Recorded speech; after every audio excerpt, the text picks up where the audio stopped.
आपने अपने बचपन में अपने चाचा अबू तालिब के साथ ही एक तिजारती सफर किया था।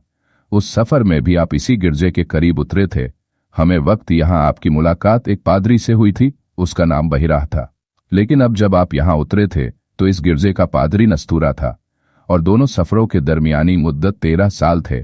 पहले सफर में आपकी उम्र 12 साल थी और अब आप 25 साल के हो चुके हैं। नस्तूरा की नजर आप प्रति पड़ी तो वो तेजी से आपकी तरफ बढ़ा। काफिले के लोगों ने तेजी से आपकी तरफ बढ़ते देखा तो उनको ख्याल हुआ कि ये किसी बुरी नीयत से आ रहा है।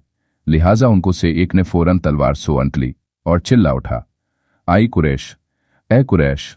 चारों तरफ से लोग दौड़ पड़े। ये देखकर वो डर गया और डर कर गिरजे में दलहिल हो गया। गिरजे का दरवाजा बंद करके उसने एक खिड़की खोली और पुकारा, आई लोगो, तुम किस बात से डर गए? ये देखो मेरे पास एक तहरीर है। कसम है उस जात की जिसने आसमानों को बेगर सुतून के उठा दिया। मैं इस तहरीर में लिखा हुआ पाता हूं और इस दरख्त के आला उतरने वाला शख्स रब्बुल आलमीन का पैगंबर यानी अल्लाह का रसूल होगा, जिसे अल्लाह ताला नंगी तलवार और जबरदस्त इमदाद के साथ जाहिर फरमाएंगे। ये खतीमुन नबियन है, उनके बाद कोई नबी आने वाला नहीं। अब जो शख्स उनकी इताअत और फरमाबरदारी करेगा वो निजात पाएगा और जो उनकी ना फरमान करेगा वो जलील भी ख्वार होगा। दूसरों रिवायत में ये वाकया इस तरह लिखा है कि वो गिरजा से बाहर आया और बोला, ये कौन साहब है एन जो इस दरख्त के आला तशरीफ फरमा है ना? जवाब में मैसरा ने कहा, ये मक्का के एक कुरैशी जवान है। अब राहिब ने आपको और करीब जाकर देखा, फिर आपके सर और कदमों को बोसा देने के बाद बोला, मैं आप पर ईमान ले आया हूं और मैं गवाही देता हूं कि आप वही हैं न जिनका जिक्र अल्लाह ताला ने तौरात में किया है। फिर उसने मुहारे नबूवत को देखा और चूमा, फिर बोला, मैं गवाही देता हूं कि आप अल्लाह के रसूल हैं, नबी उम्मी हैं, जिनके आमद की बशारत हजरत ईसा अलैहिस्सलाम ने दी है। सीरत हल्बिया, आप हमारा वक्त जिस दरख्त के आला आराम फरमाते हैं उसके बारे में मैंने नस्तूरा ने कहा, क्या दरख्त के आला नबी के सिवा कोई नहीं उतरा? गरज इस वाक़ी के बाद आन हजरत काफिले के लोगों के साथ बाजारे बसरा तशरीफ लाए और सामने तिजारत फरोख्त किया, कुछ माल खरीदा। ऐसे में एक शख्स आपसे झगड़ा पड़ा। उसने कहा, लात वी उज्जा की कसम खाओ। उसकी बात के जवाब में नबी करीम ने इरशाद फरमाया, मैंने तीनों के नाम पर कभी हलफ नहीं उठाया। वो शख्स भी गालिबन कोई आलिम था। उसने आपकी तरफ गौर से देखा और पहचान कर बोला, आप ठीक कहते हैं। इसके बाद ये शख्स मैसरा से मिला, उसे कादर फासले पर ले गया और कहने लगा, कसम है उस जात की ये वही है ना जिसका जिक्र हमारे राहिब किताबों में पढ़ते हैं। मैसरा ने उसकी बात को गौर से सुनी और अपने दिमाग में महफूज कर लिया। बसरा पहनने से पहले एक वाकया और पेश आया था। काफिले के 2 लोग बहुत ज्यादा थक गए थे और चलने के काबिल नहीं रह गए थे। उन लोगों की वजह से मैसरा भी काफिले से पीछे रह गया। हमें वक्त आ गया हजरत। काफिले के अगले हिस्से में मैसरा ने उनके बारे में मुझे परेशान किया महसूस की। साथ ही उसे ये फिक्र हुई कि वो खुद भी काफिले से पीछे रह गया है।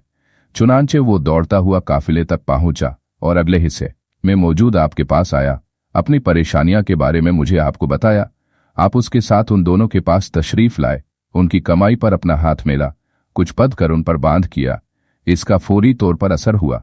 एक बार फिर खड़े हो गए और फिर इस कदर तेज चले कि काफिले के अगले हिस्से में पहुंच गए और अपनी चुस्ती और तेज चलने का इजहार मुंह से आवाज निकालने कर लेने लगे। फिर तिजारत का काम शुरू हुआ। काफिले का माल फरोख्त किया गया और कुछ माल खरीदा भी गया। क्या खरीद फरोख्त ने आन हजरत ने इतना नफा कामया के पहले कभी इतना नफा काम नहीं किया। चुनांचे मैसरा ने आपसे कहा, ए मोहम्मद, हम बरसों से खदीजा रजी अल्लाहु अन्हुमा के लिए तिजारत कर रहे हैं, लेकिन इतना जबरदस्त नफा हमें कभी हासिल नहीं हुआ। आखिर तिजारत से फरीग हो काफिला वापस रवाना हुआ। रास्ते में मैसरा ने एक बात ये नहीं कि जब दोपहर का वक्त होता था और गर्मी जोरों पर होती थी और आन हजरत अपने साथी पर सवार होते थे तो आप पर एक बदली साया की रहती थी। इस तरह अल्लाह ताला ने मैसरा के दिल में हुजूर नबी करीम के लिए बहुत मोहब्बत अदा कर दी। इस सफर में उसने कदम बा कदम आपकी नेकी, शराफत, सच्ची और दयानतदारी का मुजाहिरा किया और फिर तो यूं महसूस होने लगा जैसे मैसरा खुद आपका गुलाम हो। आखिर काफिला मर्जोहरान के मुकाम पर पहुंचा। ये मक्का और असफान के दरमियान एक वादी है। अब इसका नाम वादी फातिमा है। यहां पहुंचकर मैसरा ने आन हजरत से अर्ज किया, क्या आप पसंद फरमाएंगे कि आप खदीजा रजी अल्लाहु अन्हुमा के पास हमसे पहले पहुंच जाए न और उनको तमाम हालात बताएं? एन के इस मरतबा तिजारत में किस कदर ज्यादा नफा हुआ है, मुमकिन है वो ये बात है। आप फरमाते हैं जिसका माफहूम है। मैंने आयत को उसी तरह पढ़ दिया। इसके बाद जिब्राइल अलैहिस्सलाम मेरे पास से चले गए।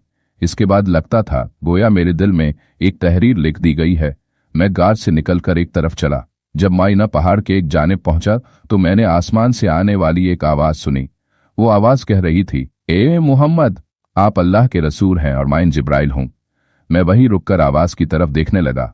अचानक मैंने जिब्राइल अलैहिस्सलाम को इंसानी शक्ल में देखा। वो खड़े हुए वो कह रहे थे, ए मुहम्मद, आप अल्लाह के रसूल हैं और मैं जिब्राइल हैं। मैं वहीं रुककर आवाज की तरफ देखने लगा। मैंने उन पर नजर हटाकर आसमान की तरफ देखा, मगर सामने जिब्राइल ही नजर आए। मैं इसी हालात में देर तक खड़ा रहा।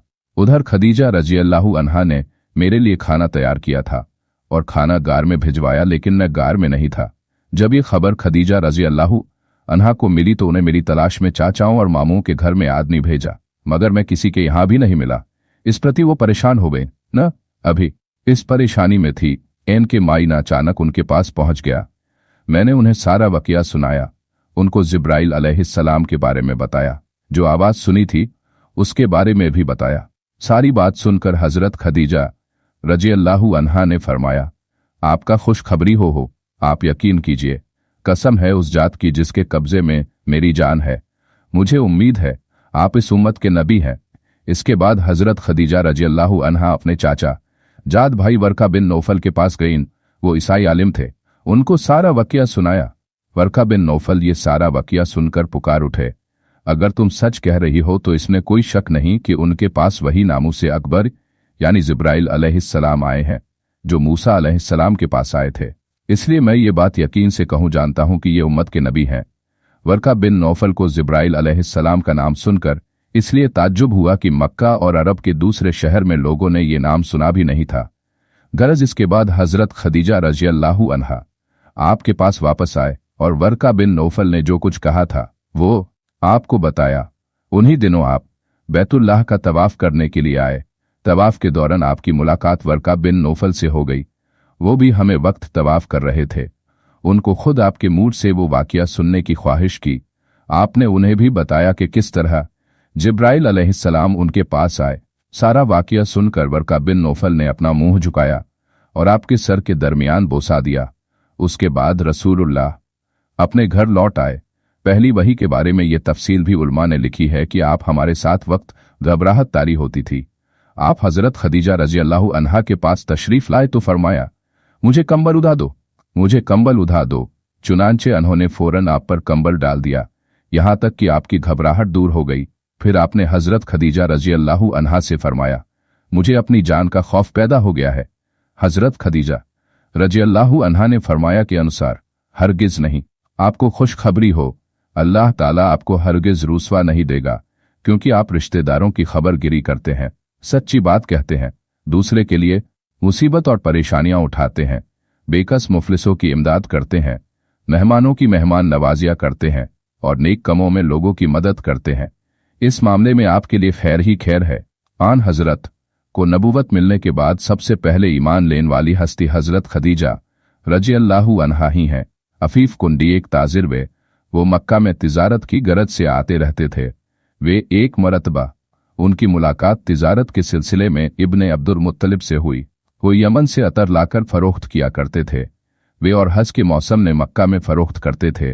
वे अफीफ कुंडी बैतुल्लाह में हजरत अब्बास रज़ियल्लाहु अन्हु के पास बे थे। वे कि अचानक एक नौजवान करीब के खैमे से निकला। उसने सूरज की तरफ देखा।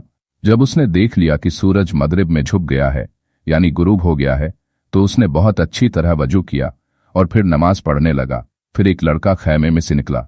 वो बालिग होने के करीब था। उसने भी वजू किया और नौजवान के बराबर खड़े होकर नमाज पढ़ने लगा। फिर हमें खैमे में से एक औरत निकली। वो भी उन दोनों के पीछे नमाज की नियत बनकर खड़ी हो गई। उसके बाद उस नौजवान ने रुकू किया तो वो लड़का और औरत भी रुकू में चले गए। फिर नौजवान ने सजदा किया तो वो लड़का और औरत भी सजदे में चले गए। अफीफ कुंडी हैरत से ये मंजर देख रहे हैं। उन्होंने हजरत अब्बास से पूछा, ये क्या हो रहा है? उन्होंने बताया, ये मेरे भाई अब्दुल्ला के बेटे मोहम्मद हैं। ये उनका दीन है। उनका दावा है कि अल्लाह ताला ने उन्हें पैगंबर बनाकर भेजा है। ये लड़का मेरा भतीजा अली इब्ने अबी तालिब है और ये मोहम्मद की बीवी खदीजा है। अफीफ कुंडी कहते हैं। दोस्तों, ऐसी और वीडियो देखने के लिए हमारे चैनल पर बने रहें और चैनल को सब्सक्राइब कर लें। बेल आइकन प्रेस करें ताकि आपको ऐसे ही नोटिफिकेशन मिलती रहे।